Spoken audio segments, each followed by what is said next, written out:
भगवान कह रहे हैं कि जिस पर मैं कृपा करता हूं पहले उसका धन बल अपहरण कर लेता हूं। ये धन बल अपहरण कर लेता हूं। जब वो निर्धन हो जाता है तो सगे संबंधियों का अपहरण कर लेता हूं। या तो सगे संबंधी छोड़ देंगे, देखा ना पिता रास्ते में ही राधे श्याम। बहुत कृपा समझना कठिन है। सुनाया था एक बार भगवान शंकर की कृपा। माता पार्वती जी से कहा चलो मैं आपको अपने भक्त के दर्शन कराता हूं। बोले चलो प्रभु। तो बोले पहले अभक्त के दर्शन कर लो, तब भक्त के दर्शन आप सुख पाओगी। तो गए तो सुपारी कतर रहे थे बैठे, इसमें बढ़िया गद्दा लगा हुआ था, गिरदा लगा हुआ, 50 गाय 50 भैंसे दूध दुही जा रही थी। प्रातःकालीन का समय था। संत वेश में गए और कहा भगत जी 100 ग्राम दूध दे दो, शालिग्राम भगवान को स्नान कराना है। चल दिया सुबह से, और क्या क्या बोलना सो। महादेव जी ने कहा हे भगवान, जितनी संपत्ति और वैभव इससे दुगना इसकी कर दो। माता जी ने कहा औघड़ इसीलिए कहा जाता है इनको, बड़े औघड़ नाथ है। 100 ग्राम दूध ले दिया, गाली दिया, ऊपर से कह रहे संपत्ति कह दो दुगनी। बोली नहीं पर अंदर अंदर बहुत विचित्र औढ़र दानी है इनका। आशुतोष बोले चलो भगत के दर्शन। बोले अभक्त तो ऐसा था कि अगर आप साथ ना होते तो इसको भस्म ही कर देती हम, क्योंकि अंबा तो शक्ति है। आपका अपमान है। अभक्त ऐसे ही होते हैं, तुम्हें नाराज नहीं होना। भक्त के पास गए, एक झोपड़ी फूस की, एक गाय, और उसी फूस की झोपड़ी में माँ उसकी मैया रहती थी। गए जो देखा संत तो साष्टांग दंडवत किया, आओ बैठो बैठाला। 100-200 ग्राम गाय का दूध होगा, वो बढ़िया पान करने को ले दिया। प्रभु थोड़ी देर भगवत चर्चा हुई। भगवान शिव ने कहा अच्छा भाई चलते हैं, हम तो विचरण करते रहते हैं। बोले संत भगवान कभी पुनः कृपा करके आना। हम कुटिया के बाहर निकले और कहा हे करुणा निधान भगवान, इसकी गैया और मैया दोनों हटा दो, मार दो। अंबा जी ने कहा आप बर्दाश्त नहीं होगा। 100 ग्राम दूध नहीं दिया तो उसको दुगना संपत्ति दे दी, और एक गाय पूरा दूध आपको पिला दिया, और मैया बातचीत करने के लिए थी उसको भी आपने मार दिया। कहा कि वो ये क्या है? अभी तुम नहीं समझे।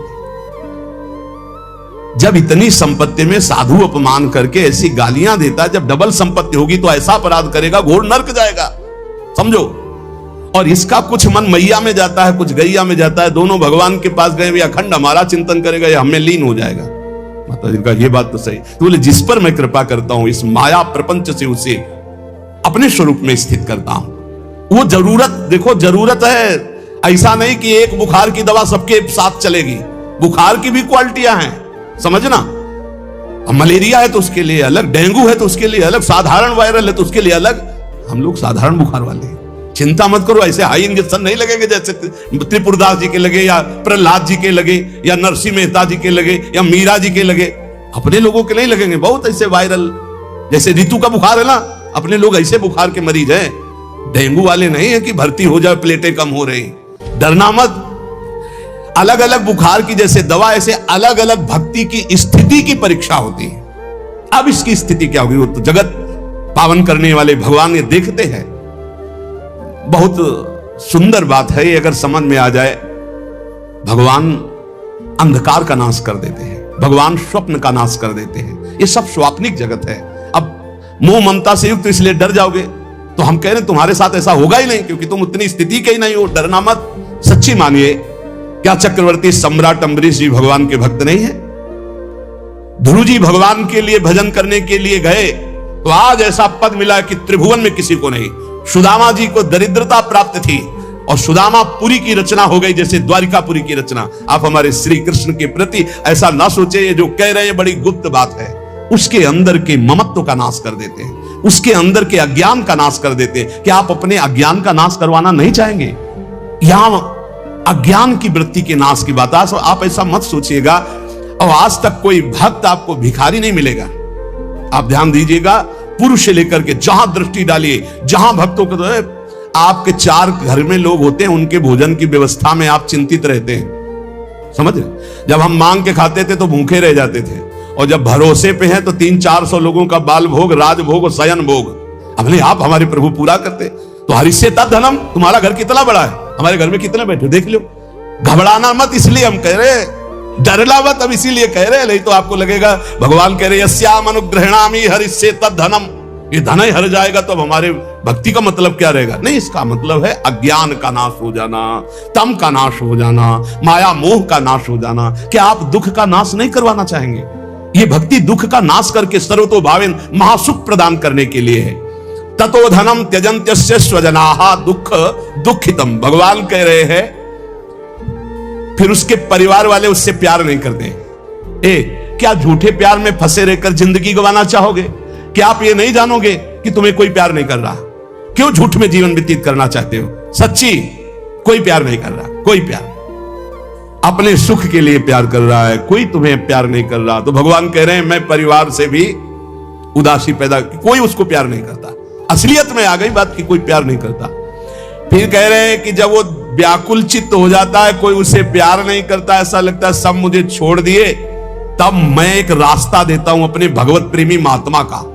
वो विशुद्ध संत से मिलता है, और जब संत से मिलता है तब मैं उसे अपनी कृपा से ऐसा सराबोर कर देता हूं, अनुग्रह की वर्षा कर देता हूं, और वो मेरे में डूब जाता है। महाभागवत जन्म जन्मांतर के पापों का नाश करके महान सुख की प्राप्ति, यह है रहस्य हमारे प्रभु का, जो भक्तों के जीवन में जगह जगह पर दुख दिखाई देता है। वो हर मोड़ में ईंट खड़ी कर देते हैं, इधर चल सीधे।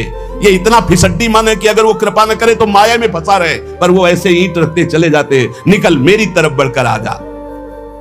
अब त्रिपुरदास जी बाजार गए तो बेचिके बाजार यो रुपया एक पायो, ताको ल्यायो मोटो थान मात्र रंग लाल गाइए, भीजो अनुराग पुनि नैन जलधार भीजो, भीजो दीन ताई धरि राख्यो और आइए, को प्रभु जन आए सहज दिखाई दई, भई मन दियो ले भंडारी पकड़ाइए, काहू दास दासी के ना काम को पे जाऊं लेके, बिनती हमारी जू गुसाई ना सुनाइए। त्रिपुरदास जी को दावत दिखाई दी जो पीतल की सी दिखाई दे रही थी, उठाई बाजार ले गए तो उस समय उन्हें 100 पैसे मिले, 1 रुपया। 1 रुपया कपड़े की दुकान में गए, मोटी मार्किंग को। अब जहां इतना कीमती वस्त्र, सोने के गोटे हीरे लगाकर सुंदर ऐसी पोशाक भेजते थे, वहां आज स्थिति की मार्किंग कैसे ठाकुर जी को भेजे? लाल रंग से लगा, लाल रंग अनुराग का रंग, सफेद मार्किन लाके आंसू गिरते जा रहे हैं कि नाथ ये मोटा मार्किन आपके तो दास दासियों के लायक था, आपको कैसे? पर कुछ नहीं है, अनुराग में भीने हुए नेत्रों से अश्रुधार बह रही है, हृदय में भारी दीनता है, और ऐसी ही वस्तु प्रभु को बहुत पसंद आती है। हमसे अगर दी जाएगी 5 किलो सोने का छत्र, तो 4 लाख योजन का सोने का पहाड़ है उनकी इस मृत्यु लोक में। 5 किलो क्या होता है? साहस नहीं हुआ, रंगा लाल रंग में, प्रेम रंग में रंग कर रख लिया, पर साहस नहीं हुआ कि मैं जाकर के श्रीनाथ जी को दूं। कैसे दूं? अब उनके मन में एक बहुत पीड़ा है, और देखो भगवान अपने भक्त की बात को अंतर से जानते हैं। त्रिपुरदास जी के हृदय में दैन्य, और दैन्य भगवान को बहुत प्रिय है। यही दरबार दीन को आदर रीति सदा चली आई। भगवान को मूल्यवान वस्तुएं प्यारी नहीं, भगवान को जो प्यारी वस्तु है वो दैन्य है, दीनता। जही दीन प्यारे वेद पुकारे द्रवो सुश्री भगवाना। इतने में विधान बना, गोसाई जी के सेवक श्रीनाथ जी की सेवा के लिए जो भक्तजन थे उनके यहां विचरण किया करते थे, अचानक दृष्टि में पड़े त्रिपुरदास जी के। देखा ये तो श्रीनाथ जी के सेवक हैं, जो गोसाई जी के पार्षद हैं, और ये तो सेवा सामग्री श्रीनाथ जी को पहुंचाते हैं। तो आपने प्रणाम किया, घर लिवा गए, कुछ खाने पीने के लिए व्यवस्था ही नहीं। कैसी कैसी, कहां राजमंत्री का सुख और कहां, बहुत संकोच में भरे हुए वो मार्किन निकाल के लाए जो लाल रंग से रंगी थी, और कहा हाथ जोड़ करके कि हर वर्ष प्रतिज्ञा थी कि श्रीनाथ जी को पोशाक भेजेंगे, पर भगवत कृपा से वैसा विधान बन गया है यद्यपि ये श्री गोसाई जी के किसी दास दासी के पहनने योग्य भी नहीं है, फिर ये श्रीनाथ जी के श्री अंग के लिए तो क्या होगी। पर आप क्या इस भेंट को वहां तक पहुंचा देंगे? भंडारी को दे देना, पर गोसाई जी को कुछ मत बताना, न मेरी स्थिति बताना कि खाने को भी नहीं, और ना ये बताना कि ये मार्किन भेजा, कुछ मत कहना, उनको दुख पहुंचेगा। केवल भंडारी को दे देना, वो जो चाहे जैसे चाहे, यद्यपि वे श्रीनाथ जी के योग्य तो है ही नहीं। देखो, भगवान भावोत्सवेन भजताम रस कामधेनु है। बड़ा हृदय में सुख हो रहा है उस वस्त्र को लेकर, वो जो भगवत पार्षद है। आज तक उनको ऐसी भेंट, इतनी इतनी भेंट मिलती थी श्रीनाथ जी के पास ले जाने के लिए, लेकिन ऐसा सुख नहीं होता था जैसा त्रिपुरदास जी ने रो करके जब मार्किन दी लाल रंग से रंग के, उनको एक अपार सुख हो रहा है। और दियो लय भंडारी कर राखे धरि पटवा पे, निपट स्नेही नाथ बोले अकुलाए के, भय हैं जड़ाए को बेगी ही उपाय करो, विविध उड़ाए अंग बसन सुहाए के। आज्ञा पुनि दइयो अंगीठी बारी दई, फिर वही भई सुनी रहे अति ही लजाए के, सेवक बुलाए कही कौन की कबाए आई, सबे की सुनाई एक बहीली बचाए के। त्रिपुरदास जी का वस्त्र लेकर बड़े प्रेम में डूबे हुए भगवत पार्षद गए और भंडारी जी से कहा कि आपसे तो कुछ छुपाव है नहीं, ये त्रिपुरदास जी का दिया हुआ वस्त्र है, यद्यपि बहुत कष्ट में उनका जीवन है, फिर भी उन्होंने ये सेवा भेजी, आप इस सेवा का आदर करना, अपमान मत करना कि कहीं फेंक दो। अरे मार्किन कहां ठाकुर जी की श्रीअंग पोशाक वेल। तो उन्होंने, भंडारी ने कहा कि इसका सही प्रयोग करेंगे। तो जो ठाकुर जी की पोशाक थी उसको बांधने के काम में ले लिया। उन नए वस्त्र जो मार्किन आई उसमें रखकर ठाकुर जी की पोशाक बांधकर और उसे अलमारी में रख लिया। परम स्नेही ठाकुर जी कांपने लगे। जब श्रृंगार हुआ तो सर्दी का समय था, कांपने लगे श्रीनाथ जी। जब श्री आचार्य चरण सेवा में गए तो कहने लगे मुझे बहुत जोर की ठंड लग रही है। ठाकुर जी बोलते हैं निज जनों से, जैसे हरिवंश महाप्रभु से राधा वल्लभ जी बात करते थे, बंचंद महाप्रभु से बात करते थे, बिहारी जी से स्वामी जी महाराज, विठल विपुल देव जी, बिहारिन देव जी। अब हम लोगों की जाकी रही भावना जैसी प्रभु मूर्ति देखी तिन तैसी। मुझे ठंड लग रही बहुत जोर की। बोले जय जय, अभी उपाय करता हूं। तत्काल बड़े गरम गरम महंगे वस्त्र धारण कराए। ठाकुर जी फिर बोले बहुत ठंड लग रही है, बहुत ठंड लग रही। कहा जय जय, अभी उपाय करते। तुरंत अंगीठी जलाई गई, सामने अंगीठी ऐसे सुंदर नवीन कोमल उनके वस्त्र उड़ाए गए। ठाकुर जी फिर कांप के कहते मुझे बहुत ठंडी लग रही। श्री विठलनाथ जी गोसाई जी समझ गए कि यह साधारण ठंड नहीं है, ये किसी भक्त के हृदय की जो पीड़ा है उसी की एक कपकपी है। गोसाई जी बहुत संकुचित होकर बोले जय जय, अब क्या उपाय करूं? आपको सुंदर सुंदर दगला पहना दिया, सुंदर गरम वस्त्र उड़ा दिए, अंगीठी आपके साथ, फिर भी आप कह रहे हैं आपको ठंड लग रही। एकदम ध्यान गया।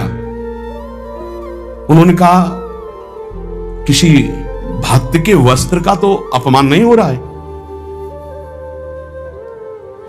सेवक को बुलाया, तत्काल बही खाता लाओ, इस वर्ष किसकी किसकी पोशाक आई है, किसकी नहीं आई। बही खाते में सुनाया गया, लेकिन त्रिपुरदास जी का नाम नहीं था। त्रिपुरदास जी का नाम इसलिए नहीं लिखा कि कोई पोशाक ही नहीं थी, मार्किन लाल रंग से भेजी गई थी। श्रीनाथ जी बड़े स्नेही हैं, बहुत प्यार करने वाले हैं।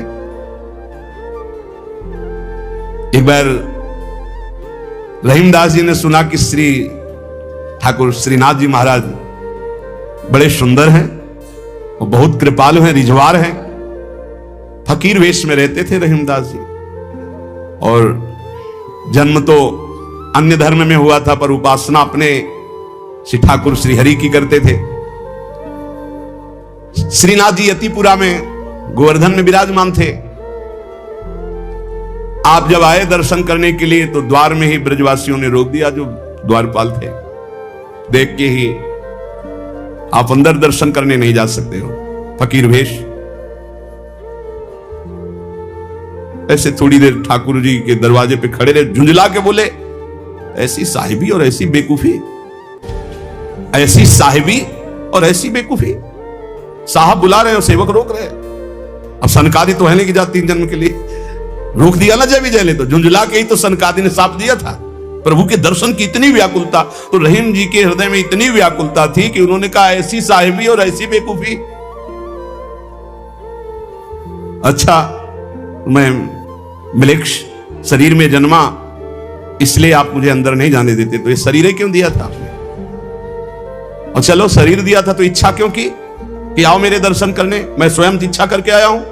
पहले सुनवाया, बड़े कृपाल हो, बड़े सुंदर हो, बड़े उदार हो, और बुलाया तो ऐसी साहिबी और ऐसी बेकूफी, मुझे धक्का मार के बाहर किया जा रहा है कि मैं आपके दर्शन न कर सकूं। इतनी प्रशंसा सुन करके आया और आपका फकीर हूं, आपका हूं। हरि रहीम ऐसी करी ज्यों कमान सरपूर, खैच अपनी ओर को छाड़ी दियो अति दूर। हरि तुमने तो ऐसा कर दिया जैसे धनुष करता है, धनुष खींचा अपनी तरफ जाता है तो बाण दूर निकल जाता है, खींचा अपनी तरफ धक्का मार के दूर भगा रहे हो कि मेरे दर्शन नहीं कर सकते। गोविंद कुंड पर आए और वहीं बैठ गए। अश्रु चलने लगे कि अगर ये प्रीति दी तो आपने धक्का मार के हमें दर्शन देने से क्यों इंकार कर दिया? क्यों बुलाया आपने? ऐसा क्यों मजाक किया मेरे साथ? मैं आपके लिए जीवन धारण किए हुए हूं और आपने धक्का लगा के बाहर करवा दिया।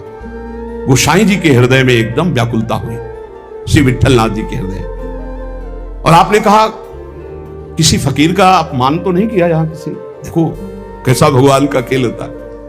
तो उनका हाँ, एक फकीर आए थे, उनको रोक दिया गया। अरे जल्दी खोजो, जल्दी खोजो, हृदय में दाव हो रहा है, जल्दी खोजो, कहीं दूर ना चले जाएं। ऐसा होता है, पक्का होता है। खोजा तो ये गोविंद कुंड में छतरी पे बैठे थे, आंसू चल रहे थे। दौड़ के जाके बताया और 1-2 पार्षद वहीं रुके रहे कि जाने ना पावे, वो फकीर तो बैठे हैं गोविंद कुंड में। श्रीनाथ जी ने स्वयं कहा जल्दी ले जाओ, प्रसाद मेरा ले जाओ, उनको पवाओ जा करके।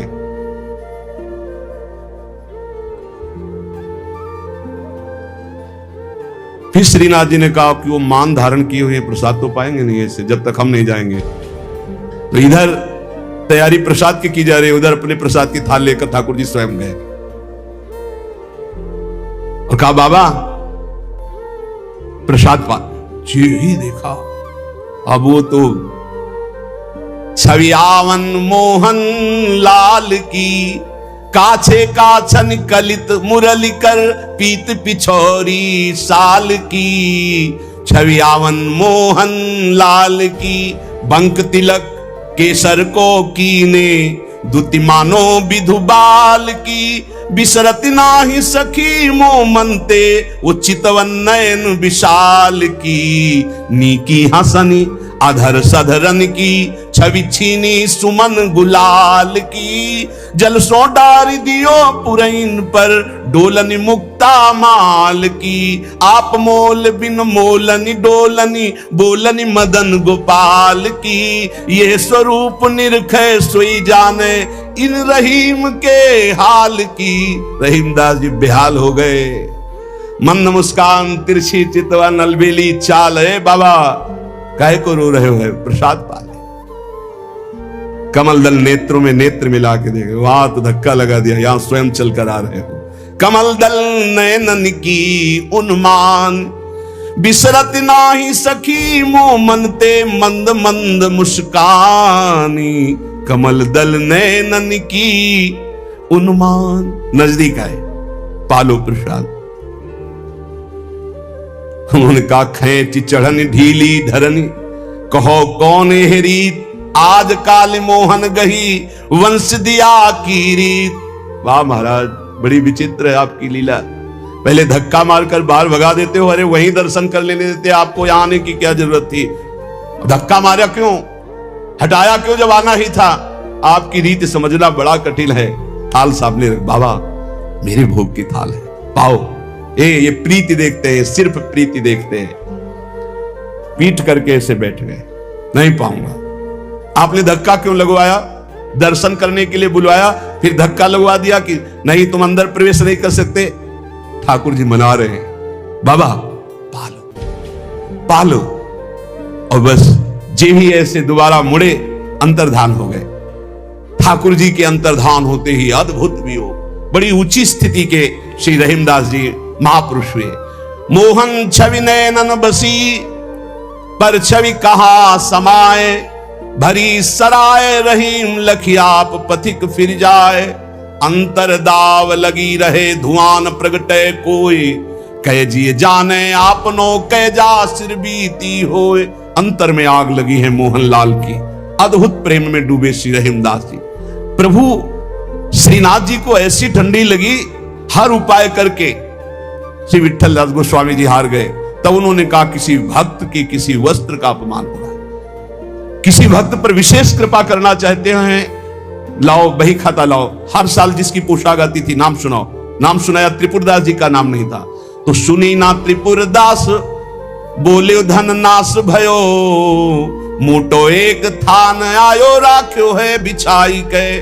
ल्याओ बेगी आही छिन मन की प्रवीण जानी, ल्यायो दुख मानी ब्योति लई सो सिवाय के। अंग पहिराई सुखदाई कापे गाई जात, कही तब बात जाड़ो गयो भरी भाई के। नेह सरसाई ले दिखाई उर आई सबे, ऐसी रसिकाई हृदय राखी है बसाए के। विट्ठलनाथ गोस्वामी जी ने कहा त्रिपुरदास जी का नाम नहीं सुनाया, हर वर्ष भेजते थे, क्या इस वर्ष पोशाक नहीं भेजी? देखो एक तो भगत होते हैं कुछ फुलरा चढ़ता 4 दिन की भक्ति का, सोडा वाटर की तरह मार फूल के एकदम, और एक भक्त होते हैं जो गंभीरता पूर्वक कदम बढ़ा, जितनी सेवा तो बढ़ाते चले गए, पूरा जीवन समर्पित कर दिया। और एक होते एकदम फुलरा की तरह से बढ़े हो बस खत्म। हमें लगता है कि भक्ति सोडा वाटर वाली ना करो, क्षणिक वैराग्य वाली मत करो, एक कदम बढ़ाओ पर बहुत मजबूत बढ़ाओ। जीवन में चाहे जितना संकट आ जाए, उतने कदम जो हम बढ़ चुके हैं भक्ति के, पीछे नहीं लौटेंगे, चाहे मृत्यु क्यों ना हो जाए।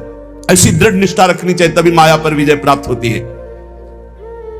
पोशाक हर वर्ष त्रिपुरदास जी भेजते थे, उनका नाम बही खाते में था, क्यों नहीं भेजा? सेवक ने कहा राजकोप के द्वारा सारा धन उनका नष्ट कर दिया गया, छीन लिया गया है, तो कुछ नहीं भेजा? नहीं भेजा है। मार्किन भेजी, लाल कपड़े में, लाल रंग में रंग करके कपड़ा आया है। वो ठाकुर जी की पोशाक लायक है नहीं, इसलिए ठाकुर जी की पोशाक रखकर उसमें गोसाई जी ने कहा अच्छा अच्छा आप समझ में आया, इसीलिए ठाकुर जी को ठंडी लग रही। अरे जल्दी वो कपड़ा लाओ, जल्दी कपड़ा लाओ। और तत्काल दर्जी को बैठा कर तत्काल सिलवाया, और ठाकुर जी को जे ही अंग में धारण करा, ठाकुर जी मुस्कुरा दिए और बोले हाँ अब सर्दी दूर हो गई। बड़े रिझवार ठाकुर है। प्रेम प्रभु को चाहिए, भाव प्रभु को चाहिए।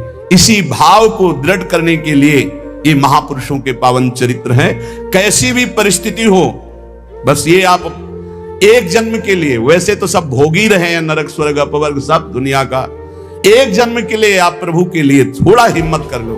कैसी भी परिस्थिति आवे, आपका नियम न टूटे, आपका भजन न टूटे, जो नियम बनाओ उसे चलने दो।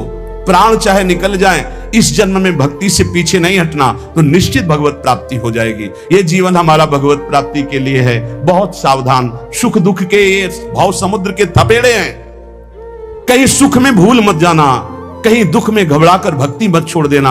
आगे आपको बहुत सुख मिलेगा। ये भक्ति दुख सुख देने वाली नहीं, भक्ति सुख दुख में समान स्थिति पैदा करती है।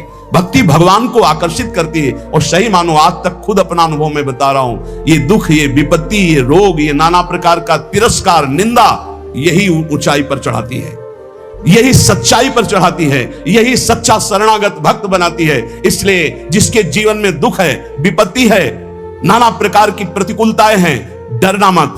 तुमको उस ऊंचाई पर भगवान चढ़ा रहे हैं जहां तुम चढ़ ही नहीं सकते थे। सुख और सुविधा ये दुलार है। जैसे कोई बच्चा बहुत रोने लगे तो टाफी पकड़ा दे। सुख सुविधा अनुकूलता प्रणाम नमस्कार ये हमारे प्रभु का दुलार है। दुख प्रतिकूलता तिरस्कार अपमान विपत्ति ये कृपा है। और कृपा पात्र ही विश्व विजयी होता है। कृपा पात्र ही काम क्रोध लोभ मोह मद का नाश करता है। इसलिए सदैव अपने आराध्य देव की निष्ठा में रहे। त्रिपुरदास जी का एक नियम था, वो श्रीनाथ जी के चरणामृत का रोज पान करते थे, हमेशा चरणामृत अपने पास रखते थे। बिना जबान में चरणामृत गए वो अन्न जल नहीं रखते थे। वैसे ये नियम रखने की बात प्राय सबको कही है। श्री जी का चरणामृत, गुरु जी का चरणामृत जरूर पास रखना। जिसके पास चरणामृत की सुविधा ना हो तो हम चरणामृत कुंड का नाम ले रहे हैं। मानसरोवर, राधा कुंड, श्याम कुंड, ये जो कुंड है इनमें हर संतों के चरणामृत है। ब्रज 84 कोष के बड़े बड़े सिद्ध संत जो चरणामृत नहीं देते वो भी इनमें स्नान करते। वो भी जब जाते हैं तो आचमन और चरण धोते। इन कुंडों का जल रख लो, एक एक बूंद रोज अगर मुख में डालोगे, एक एक बूंद, तो आपका चरणामृत पान का नियम पूरा हो जाएगा। और राधा वल्लभ जी, बांके बिहारी राधा रमन जी, यहाँ तो करुणा बरसती। आप चले जाओ, पात्र लेकर और हाथ जोड़कर प्रार्थना करके मांगो तो आपको चरणामृत मिल जाएगा। अगर इतना चरणामृत मिल जाए उसमें आप जल मिला ले तो आप वर्षों उसी को चलाते रहे, जल मिलाते रहे, चलाते रहे, वो चरणामृत ही होता है। एक दिन संयोग की बात, जब आप भोजन करने के लिए गए तो जो श्रीनाथ जी के चरणामृत का पात्र था, वो जो चरणामृत मांगते थे मिल जाता था, सेवक देते थे। बोले आज तो चरणामृत खत्म हो गया। आपने कहा पहले क्यों नहीं बताया? अगर पहले बताए होते तो चरणामृत की व्यवस्था कर दे। तो ठीक है, ठाकुर जी को भोग लगा दो, अब हम प्रसाद नहीं पाएंगे जब तक चरणामृत नहीं। ये पूज्य श्रीधर बाबा जी को हमने नियम देखा कि वयोवृद्ध थे, 3 बजे आसन पे बैठते प्रातःकालीन और 1 बजे तक जप करते। 1 बजे के बाद 2 साधक उनको उठाकर ले जाते परिक्रमा मार्ग में। वो साष्टांग दंडवत लोटपोट होते, फिर आते अपने ठाकुर जी की 4 परिक्रमा करते। इसके बाद हाथ जोड़कर मंदिर में चरणामृत लेते। और जब चरणामृत जिस दिन, एक तो प्राय रहता, ऐसा कभी हो गया कि कोई दूसरा भगत जो उनकी नियम निष्ठा को नहीं जानता सब बट गया, तो बोले बाबा चरणामृत तो बट गया, 1 बूंद पानी नहीं पिएंगे। अब फिर 1 बजे वही प्रक्रिया करके चरणामृत मिलेगा, तब पानी पिएंगे, तब भोजन कर। ऐसी भक्तों में निष्ठा। तो उन्होंने कहा मैं दरबार जा रहा हूं, तुम लोग श्री ठाकुर जी को भोग लगाकर प्रसाद पा लेना, अब मेरी प्रतीक्षा मत करना, क्योंकि जब तक चरणामृत नहीं तो मैं ठाकुर जी का प्रसाद भी नहीं पाऊंगा। मन में निश्चय किया कि यदि चरणामृत श्रीनाथ जी का नहीं मिला तो चाहे प्राण निकल जाए, कभी कुछ जबान पे नहीं रखूंगा। चरणामृत के बिना मेरा जीवन किस काम का। रसोईया अपने कार्य में लग गया। इतने में स्वयं श्रीनाथ जी 10 वर्ष के बालक का रूप रहकर पात्र में चरणामृत अपना जतिपुरा से ले गए। वहां पहुंचे और कहा सुनो, ये 3 पात्र रखे हैं, त्रिपुरदास जी को बता देना, इसमें श्रीनाथ जी का चरणामृत, इसमें महाप्रभु वल्लभाचार्य जी का चरणामृत, और ये तीसरे पात्र में श्रीनाथ जी का उच्छिष्टामृत। उनको बुला लो और पवाओ।